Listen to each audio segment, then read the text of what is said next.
The WNBA's Atlanta Dream helps strengthen democracy, while AT&T's donations inadvertently work to undermine it. I'm Jeff Beer, and this is Fast Company's brand hit and miss of the week.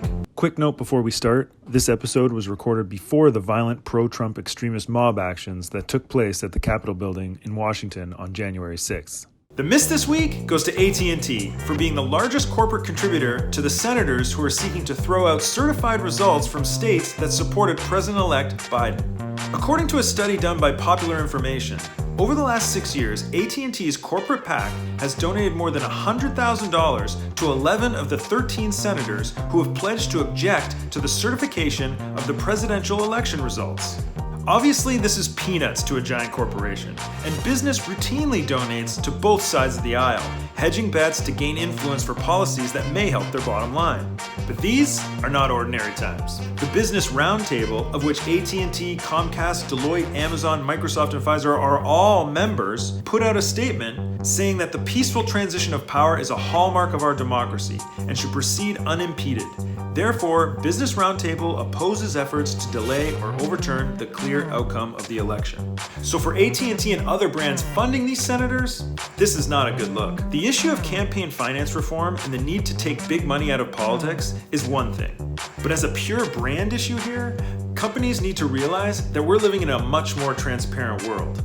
The political donations you make, like it or not, represent you and your brand as much as any commercial or Instagram post. And you better believe that your customers and employees will see it that way. This week's hit goes to the WNBA's Atlanta Dream. Reverend Raphael Warnock, the new senator-elect from Georgia, was polling at just 9% in August when he got the WNBA team's endorsement. His opponent, Kelly Loeffler, was then polling at 26%. Loeffler sent a letter to WNBA Commissioner Kathy Engelbert on July 7th that criticized the league's support of the Black Lives Matter movement, specifically the political views of BLM. Loeffler became co-owner of the Dream in 2011, but she's not involved in the daily operations of the team and stepped down from her seat on the WNBA Board of Governors in October 2019.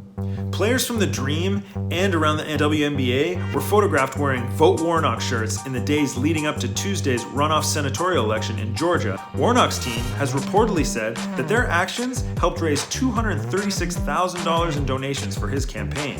On Tuesday, LeBron James floated the idea of putting together a new ownership group for the Dream, which ties in perfectly with his ongoing efforts to mobilize voters through his More Than a Vote program launched last June. These players could have shrugged. They could have resigned themselves to saying nothing for fear of their employment.